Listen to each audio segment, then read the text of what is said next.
Hello everybody. Welcome back sa ating online classroom tutorial. Today, ang pag-uusapan natin ay isang importanteng topic sa school, how to discipline students inside the campus. Bilang teachers, school staff, or school administrators, malaking responsibility natin ang pagpanatili ng discipline, respect, and safety sa loob ng campus. Pero tandaan natin, discipline is not about hurting, humiliating, or scaring student. Ang tunay na discipline ay pagtuturo sa kanila kung paano maging responsible, respectful, at accountable sa kanilang action. So, paano ba natin ito gagawin? So, let's talk about it. So, number one, set clear rules and the expectation. So first, dapat malinaw sa student ang school rules and expectations. No? Halimbawa, students are expected to respect their teachers, classmates, the school personnel, and the school property. So dapat alam nila kung ano yung allowed at hindi allowed sa campus. So mas madaling sundin ang rules kapag malinaw yung explanation kung bakit kailangan ang mga ito, no? Kapag halimbawa, yung mga rules and expectation ay malinaw, alam na student and what is expected of them and more likely to make good choices. So dito magigano sila, no? Be respectful, no? So respect teachers, classmates, the school staff, and the school properties. So magigano sila, be responsible, meaning be on time, come prepared, and do your best. Be safe, be kind, follow direction, so makinig when others are talking, and follow instruction. Okay, then next is the correct the behavior. Okay, not attack the student. Kapag may nagawang mali ang mga student, iwasan natin yung mga pamamahiya, guys, ano?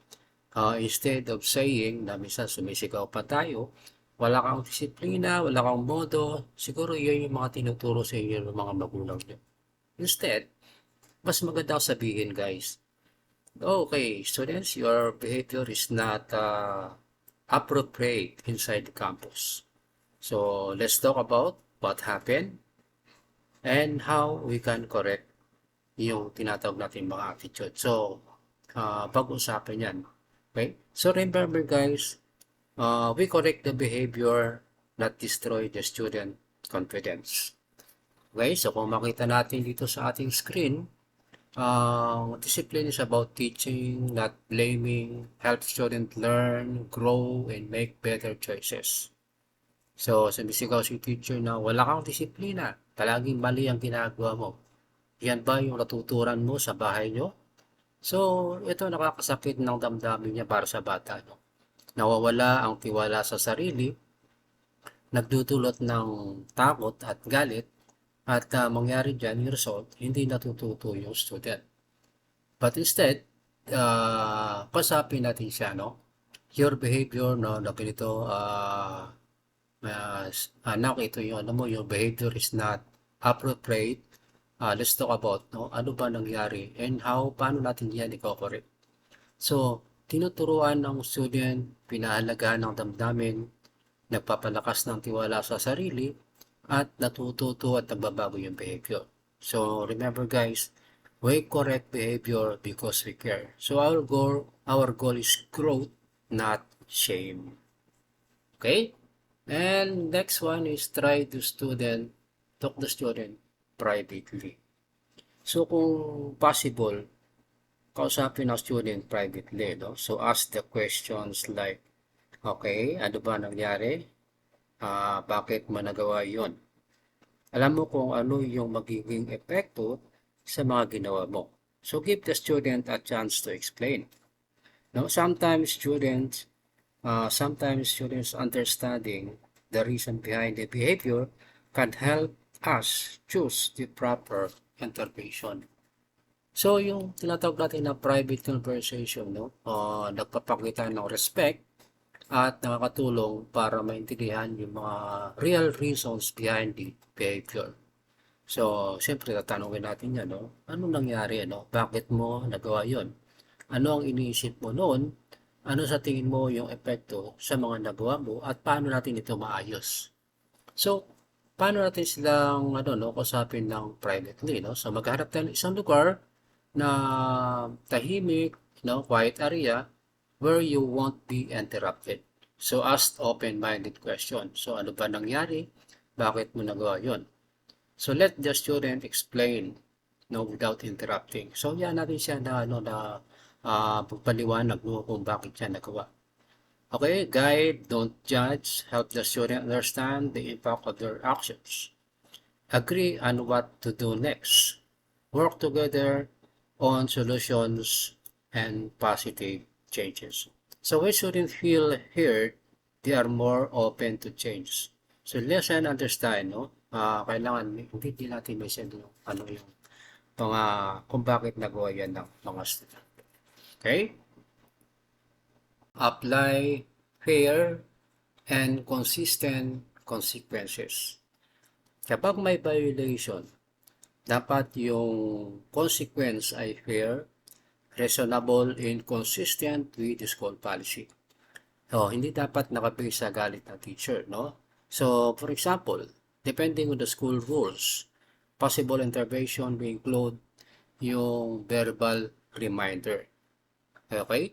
So, ibig sabihin yung a calm reminder of the rule and expected behavior.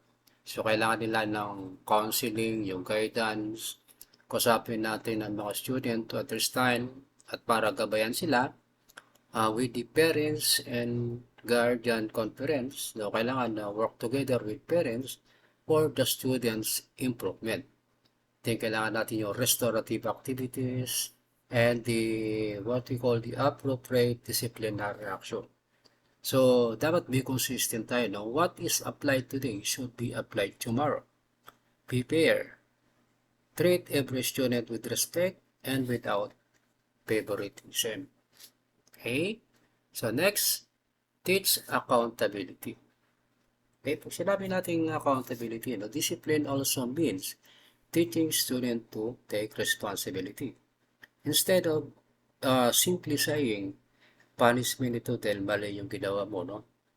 Punishment ito dahil hindi ka man lang natuto o punishment ito dapat para matuto ka. So we can say, you made a choice and that choice has consequences. Okay? So what can you do to make things right? So this teaches student that their actions have consequences and that they can learn from their mistakes. So, yung mga tinatawag nating mga steps to teach accountability, talk about the choices, discuss the impact, take responsibility, encourage the student to accept responsibility. Example, alam mo ba ang kasalanan mo na ito? Okay, find solutions. Ano yung pwede mong gawin para maayos ito? So, follow through, support the student as they take actions improve. Okay? So, our goal is not just well-behaved student, but responsible and accountable individual. Okay? So, the next, involve parents or guardian kapag kailangan. Sa paulit-ulit or mga tinatawag natin na serious behavior concern, okay, proper communication with the parents or guardian is important. So, explain natin yung situation calmly and objectively. So, huwag natin i-blame yung student or the family. So, yung goal natin should be teacher plus student plus parents, guardian plus school is equals to teamwork. Kapag nagtutulungan ang lahat guys, mas mataas ang chance na may improve ang behavior ng student. Okay? So, napaka-importante yan kapag meron tayong goal, yung respect, communication, understanding, support, and success. Okay? So, kailangan natin yung communicate early, inform natin yung parents about the concern as soon as possible, Share natin yung facts, not blaming. Explain the situations clearly and objectively. Avoid blaming the students or the family. Okay? So, pakinggan natin yung kanilang mga sides, no? Give parents or guardian a chance to share their perspective. So, work together, no? So, collaborate on solutions and agree on how to support the student. Keep in touch and monitor the progress of the student together. So, as what I said, guys, teachers plus student plus parents, guardian plus school is equals to teamwork. So together we guide our student to become responsible, respectful, and successful individual. Okay, so next, know when to refer to the guidance. So hindi dapat lahat ng behavior problem ay dapat teacher yung humahawak. Okay? If the student needs additional support, consider referring the concern to school guidance counselor or school personnel following the school procedure.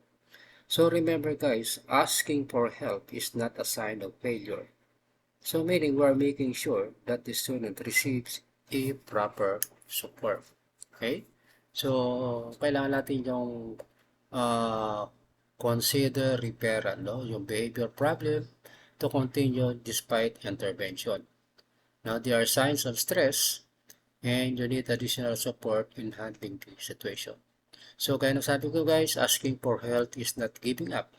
It means we want the best for our student. Okay, so paano natin siya i-refer sa guidance? So, observe and document, consult, talk to the guidance counselor or designated personnel, then accomplish the referral form and provide all necessary information and monitor the student's progress and continue to show care and support. Okay.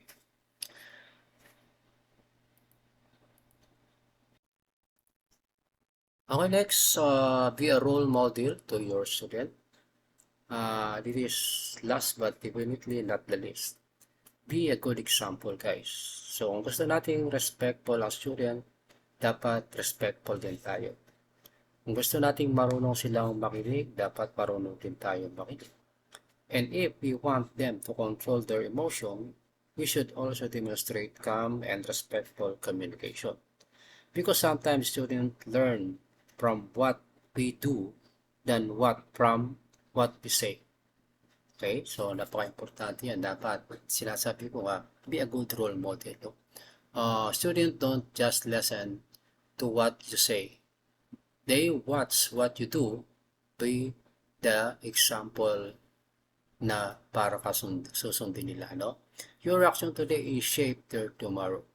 So, to be a good role model. So, show respect, treat everyone with kindness and respect, be responsible, so do what is right even when no one is watching, be honest, always tell the truth, and be trustworthy, stay positive, have a good attitude, and encourage together.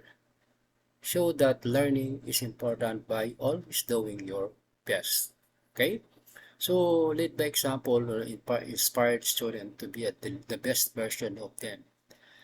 Be the teacher, student, remember not just for what you taught, but what you are. Okay? So, sa mga ka-channel natin, tanda nyo guys, discipline is not about fear. Discipline is about teaching responsibility. Okay? Hindi kailangan ng sigaw, pamamahiya, or unnecessary harsh treatment para maturuan ng isang student. What students need are clear boundaries, fair consequences, guidance, consistency, and respect. Because at the end of the day, our goal is not simply to have students who follow rules. Our goal is to help develop responsible, respectful, and disciplined young people. Okay? Kung nagugustuhan nyo yung topic na ito guys, don't forget to like and share, and subscribe sa ating channel. Comment down below. So ano yung pinaka-effective na way para ma-discipline a student without humiliating them? Okay? See you on our next video.